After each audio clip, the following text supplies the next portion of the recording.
வணக்கம். எஸ்ஐஆர் இதை எப்படி பூர்த்தி செய்கிறது, இதனால என்ன பெனிஃபிட்டு அப்படிங்கிறது இந்த காணொலியில் பார்ப்போம். இது என்னுடைய பழைய வாக்காளர் அடையாள அட்டை. இது இப்போ எனக்கு யூஸ் ஆகாது. ஏன்னு கேட்டிங்கன்னா இது முடிஞ்சிருச்சு. இப்போ இந்த எஸ்ஐஆர் அப்படிங்கிற ஃபார்ம் தான் நம்மளுக்கு கொடுத்துருக்காங்க. இந்த ஃபார்ம் ஒரு ஆளுக்கு 2 ஃபார்ம் கொடுக்குறாங்க. இப்போ என்னன்னு பார்த்தீங்கன்னா அந்த ஃபார்ம் என்னன்னா, ஒரு ஃபார்ம் நீங்கள் ஃபில்லப் பண்ணி அது செட் ஆகலை அப்படின்னு சொன்னீங்கன்னா அடுத்ததாக ஒரு ஃபார்ம் கொடுக்குறாங்க அப்படிங்கிற மாதிரி ஒரு நியூஸ் வந்திருக்கு. எனக்கு இப்போ 2 ஃபார்ம் கொடுத்துருக்காங்க. இப்போ அந்த டீட்டெயிலு நான் உங்களுக்கு சொல்கிறேன். இதான் எஸ்ஐஆர்னுடைய ஃபார்ம்.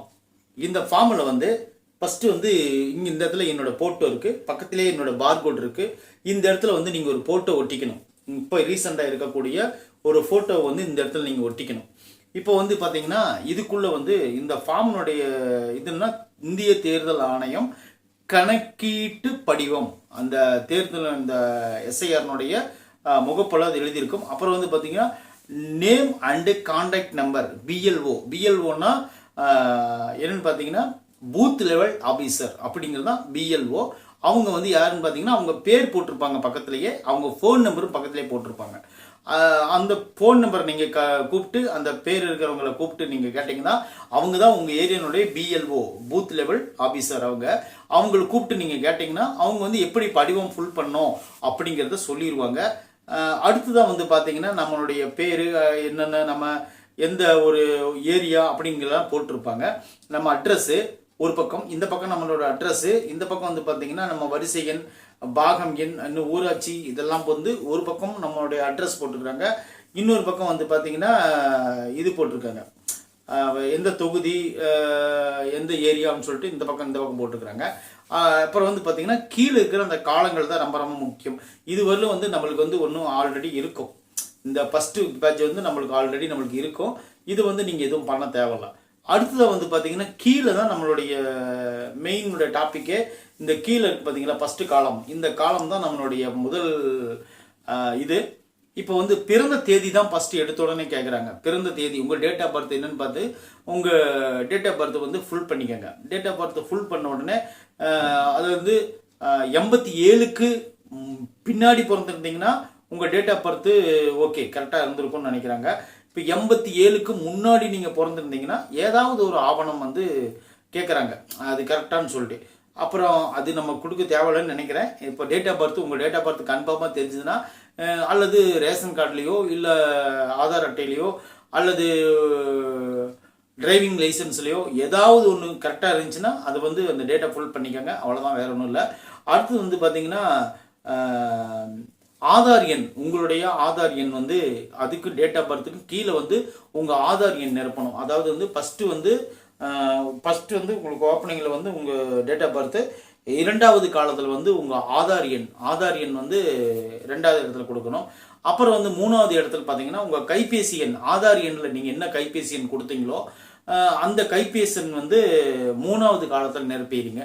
3வது காலங்கும்போது உங்களுடைய ஃபோன் நம்பர் 3வது காலம் அதில் நிரப்பிடுங்க.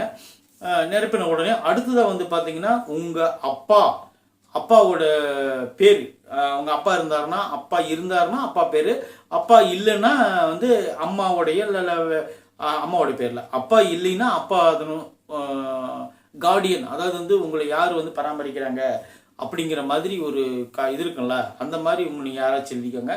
அப்புறம் அடுத்தது பார்த்தீங்கன்னா பழைய தந்தையின் பாதுகாவலர் வாக்காளரின் பழைய அடையாள அட்டையின் பழைய வாக்காளர், அதாவது பாதுகாவலரை வாக்காளரின் புகைப்பட அடையாள எண் கேட்குறாங்க. அது தேவையில்லை, அதுக்கு இப்போ நிரப்புறதுன்னா நிரப்பிக்கங்க. அப்புறம் தாயாரின் பெயர், அம்மாவோடைய பெயர் கேட்குறாங்க. அதுவும் நீங்கள் எழுதிக்கங்க. அம்மாவோட பேர் இருந்தாங்கன்னா எழுதுங்க, இல்லைன்னா அந்த காலத்தை என்னென்னு கேட்டுக்கோங்க. ஏன்னா அங்கே ஃபோன் நம்பர் கொடுத்துருப்பாங்க மேலே, அவங்கள கூப்பிட்டு கேட்டுக்கோங்க. அடுத்தது உங்களுக்கு மேரேஜ் ஆகிருந்தால் துணைவியாரின் பெயர் அல்லது மனைவியோட பேர், அப்படி ஆணாக இருந்தால் பெண்ணோட பேர், பெண்ணாக இருந்தால் ஆணோட பேர், அவங்க பேர் எழுதிக்கோங்க. அடுத்தது பார்த்தீங்கன்னா துணைவியாரனுடைய அடையாள அட்டை எண், வாக்காளர் அடையாள அட்டை என்னன்னா பழைய வாக்காளர் அடையாள அட்டைன்னு இருக்குல்ல, இது வந்து நீங்கள் அடியில் எழுதிக்கணும். அந்த எண் ஒன்று கொடுத்துருப்பாங்க, உங்கள் வாக்காளருடைய அடையாள எண்ணுன்னு ஒன்று இருக்கும்.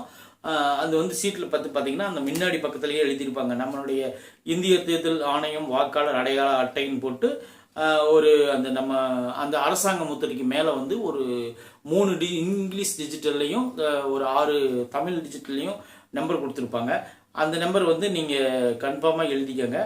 6 7 டிஃப்ரெண்ட் வரும்னு நினைக்கிறேன், 7ன்னு நினைக்கிறேன். அதில் எழுதிக்கங்க. எழுதி முடிச்ச உடனே அடுத்தது இந்த காலம் இதோடு முடிஞ்சுது.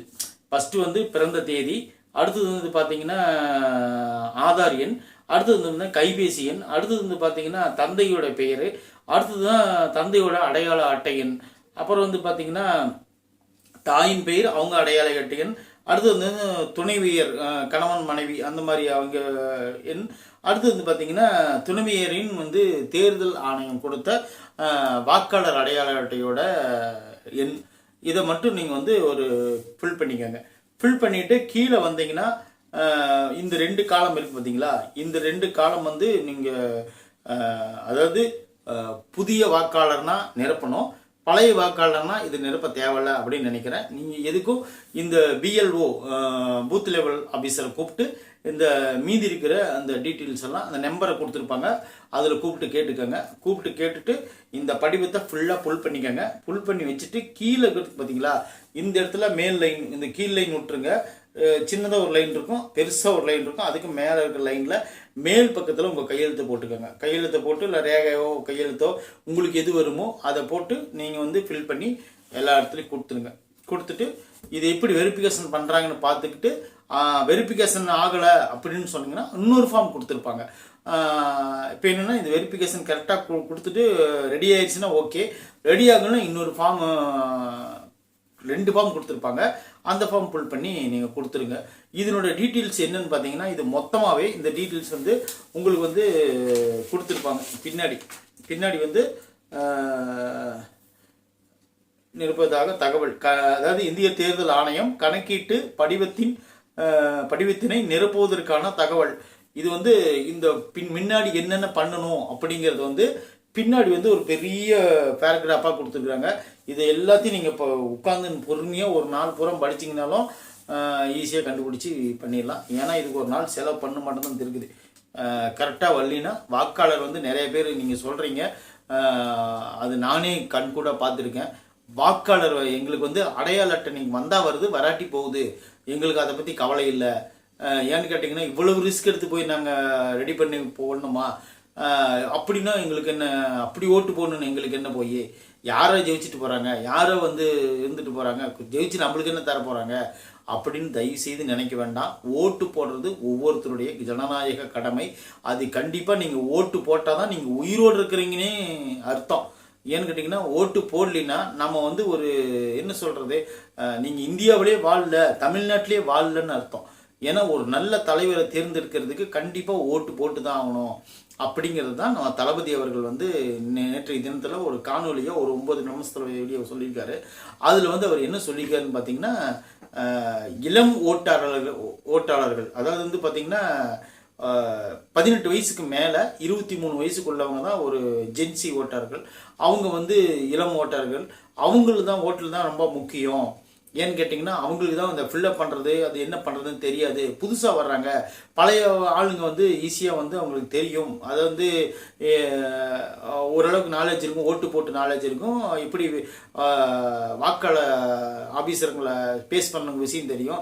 இந்த இளம் வாக்காளர்களுக்கு தெரியாது. அதனால் தயவுசெய்து அவங்கக்கிட்ட கொஞ்சம் டைம் ஸ்பெண்ட் பண்ணி அவங்கக்கிட்ட எல்லா விஷயத்தையும் நீங்கள் சொல்லி புரிய வைங்க அப்படின்னு சொல்லிட்டு தலைவர் சொல்லியிருக்காரு. அதுபோல் ஒரு இன்னொரு விஷயத்தை ஒரு இதை சொன்னார். அது என்னென்னு பார்த்தீங்கன்னா திமுக ஓட்டர்ஸ் வந்து என்னென்னு பார்த்தீங்கன்னா இப்போ இருக்கிற ஒரு தாவேக்கா கொடியோ ஒரு தாவேக்கனுடைய சிம்பிளோ இருக்கிற வீட்டில் வந்து விஜய் படமோ இருக்கிற வீட்டில் வந்து அவங்க வந்து இந்த ஃபார்ம் கொடுக்கறதில்ல அப்படிங்கிற மாதிரி ஒரு குற்றச்சாட்டு சொல்லியிருக்காரு. அது எந்த அளவுக்கு உண்மைன்னு நம்மளுக்கு தெரியாது. ஏன்னு கேட்டிங்கன்னா எல்லா இடத்துக்கும் கொடுக்குறாங்க. அது போல் கொடுக்கலையேன்னு சொல்லிட்டு நீங்கள் அசால்ட்டாக இருந்துடாதீங்க. நம்மளுக்கு அது தேவை அப்படிங்கிறது வந்து நீங்கள் என்ன பண்ணுங்கள், அந்த ஏரியாவோட பூத் லெவல் ஆஃபீஸர்கிட்ட நீங்கள் கண்டிப்பாக வந்து ஃபோன் பண்ணி வேறு யாராச்சும் கிட்ட ஒரு அந்த ஃபார்ம் இருந்தால் கூட அந்த ஃபார்மில் மேலே வந்து அந்த ஃபோன் நம்பர் இருக்கும், அவங்கள கூப்பிட்டு விசாரித்து கேளுங்க.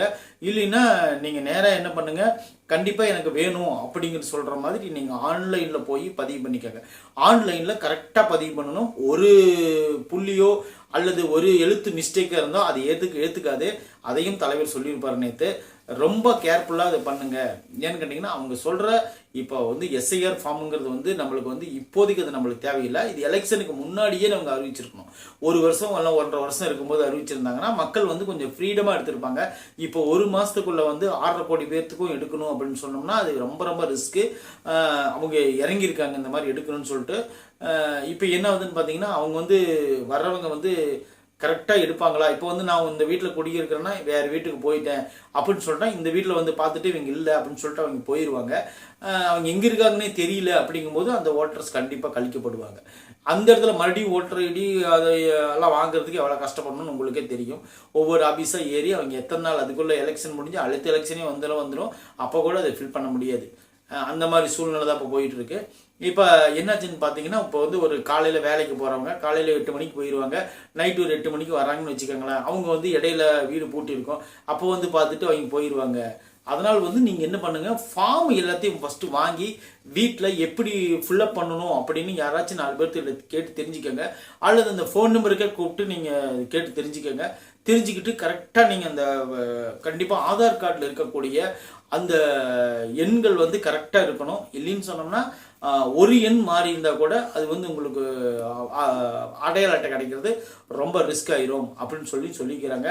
இது எந்த அளவுக்கு போகுதுன்னு பார்க்கலாம். இப்போ இத்தனை தெரிஞ்சு ஏன் ஆர்ப்பாட்டம் பண்ணிட்டு இருக்கிறாங்கன்னு நீங்கள் யோசிக்கலாம். அவங்க ஆர்ப்பாட்டம் பண்ணக்கூடிய காரணம் என்ன தெரியுமா? இதை ஏன் நீங்கள் முன்னாடியே அறிவிக்கல, இப்போ 1 மாதம் இருக்கும்போது நீங்கள் ஏன் அறிவிக்கிறீங்க அப்படின்னு சொல்லிட்டு அவங்க கோவப்படுறாங்க. பட் இருந்தாலும் இதை பண்ணியே ஆகணும் அப்படிங்கிறது எந்த மாற்று கருத்தும் கிடையாது. இப்போ எல்லா இடத்துலையும் பண்ண ஆரம்பிச்சிட்டாங்க. இறந்தவங்களுக்காகவும் அல்லது வந்து போலி வாக்காளரை எப்படி களை எடுக்கிறதுக்காகவும் இவங்க இந்த மாதிரி பண்ணிட்டு இருக்கிறாங்க. 65 லட்சம் வாக்கு வந்து பீகாரில் வந்து போலி வாக்காளர்கள் இருந்திருக்காங்க அப்படின்னு சொல்லிட்டு அவங்க கண்டுபிடிச்சி அவங்க ஒரு நியாயத்தை நிப்பாட்டி இருக்கிறாங்க.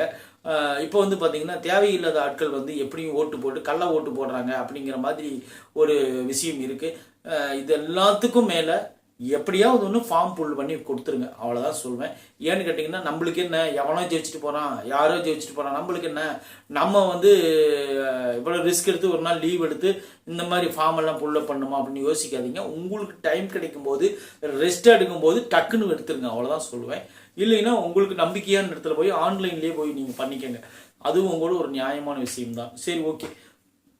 இந்த எஸ்ஐஆர் ஃபார்ம் வந்து கண்டிப்பாக நீங்கள் ஃபில்லப் பண்ணி கொடுத்தீங்கன்னா தான் நம்ம எலெக்ஷனில் ஓட்டு போட முடியும். அதுக்கப்புறம் உங்களோட விருப்பம். நன்றி, வணக்கம்.